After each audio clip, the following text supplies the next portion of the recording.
Alright, what's up YouTube? So recently I was asked if I can make a video talking about the shelf life of water and other foods that you can get that have a long shelf life other than beans.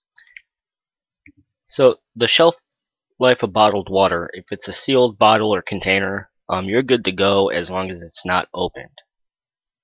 Once you break the seal, you have about 2 to 3 weeks tops before that water goes bad.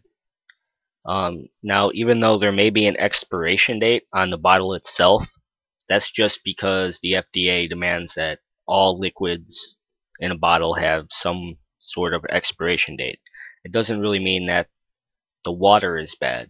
It mostly goes for other liquids, but for some reason they put it on water.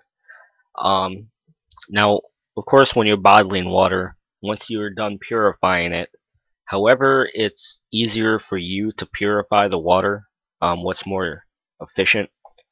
A lot of people will be ionizing it. Some will be using small drops of bleach. I don't suggest that though. Some people will be using those tablets, those iodine tablets.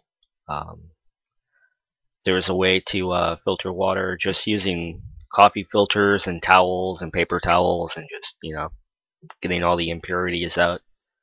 You can do it with gravel, sand, and charcoal.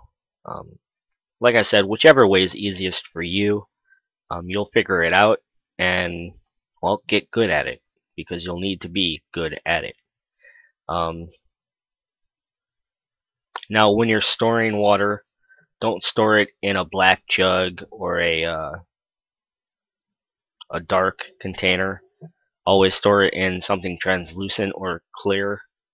Don't put it near heat. Put it kind of in a cool area. Not too damp.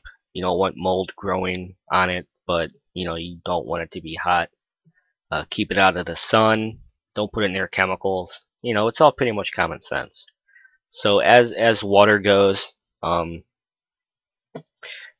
you get it purified and bottled, you're good to go. Just don't break that seal.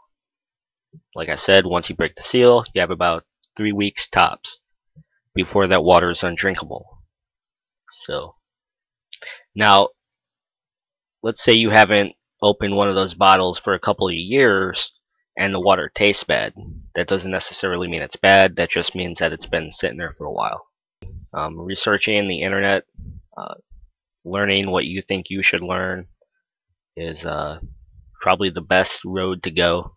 There's like these buckets of emergency food supply with a 20-year long shelf life. Usually it'll be oats and rice and vegetables and stuff like that, kind of like a stewish type deal. You can see here, like this website kind of gives you a list. I don't know if this website sells it, but like grains, rice, wheats, oats, 30+ years. Pinto beans, 30 years. Powdered milk, 20 years. Honey, indefinitely. Gotta love honey. Salt, sugar, 30 years. Salt doesn't have, I guess it's indefinite. Anyway, it's all about knowing what you can really buy and what you can't buy. Like this is a vegetarian food, so I'm guessing they have a meat version of that. This looks like a can of paint, but it's white rice. 15+ years. Comes in a pack of 10 cans. There's a lot of stuff you can buy. Now I decided to make this video like this so you guys can kind of see how easy it is to look on the net and see what you could possibly need. I mean, you guys pretty much get the picture. Now there's stuff that you're gonna need and there's stuff that you're not gonna need. I mean, you're not gonna need Pringles and other non-essential foods that you could be spending your money on foods that will have a long lifespan, like rice and turkey spam and tuna and look, even pickles in a jar, dates or raisins, dehydrated foods, salamis. Um,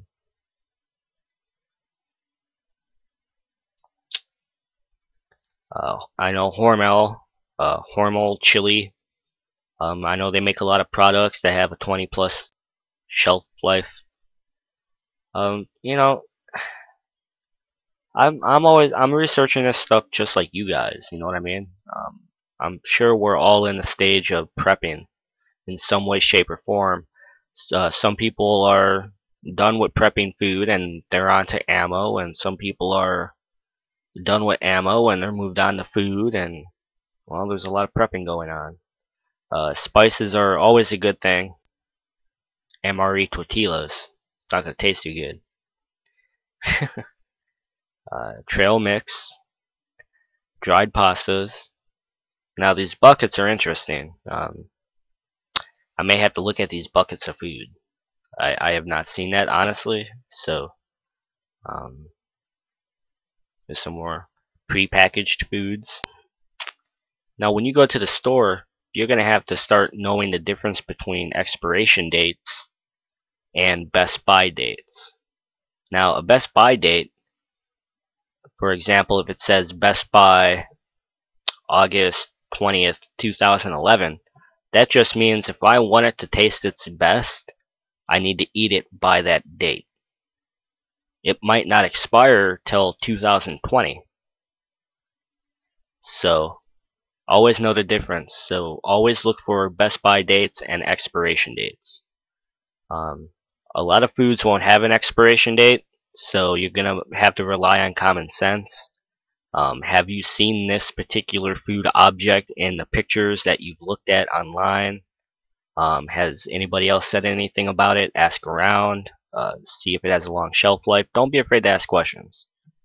Like I said, the reason I'm making the video like this is more so to give you a clue as to what you should look for when you browse the internet. You know, just type in 100 foods with long shelf life. Look around at the websites. If you have a problem with that, just go to images and you'll see a lot of stuff that you should be looking at. I've just been browsing this just for a little bit, and I mean, like, I learned that they have giant buckets of different varieties of food. I did not know that. I mean, now I know they had like mixes and stuff, but I didn't know they sold buckets like that. Anyway, so see, you learn something new every day. And for the people that have a lot of frozen food, you know, always make sure, in case shit hits the fan, you're gonna need to eat that frozen food before the canned food. You know, just in case electricity goes out, you know, common sense. That food's gonna thaw out and it's gonna go to bad. But don't be a dumbass and bust into your canned goods stock before you eat the frozen stuff. Eat the frozen stuff first. So I guess that's pretty much it. I know this probably wasn't a very informative video, but you know, we're all in different areas and we're all gonna need something slightly different, and depending on your area, well, you know what you'll need. So it's not really my place to tell you what you should get, because you should know. Now, don't waste your money on Butterfingers and Pringles and stupid foods that you know that you're not gonna need, that are just gonna, you know, fatten you up. You don't need bonbons and shit like that. If anybody has anything to share, a video response, educational videos, or your own comments, feel free. I will put them up. And with that said, once again, sorry this wasn't the best informative video you thought you were going to get, but it is what it is. And happy hunting. Have a good day.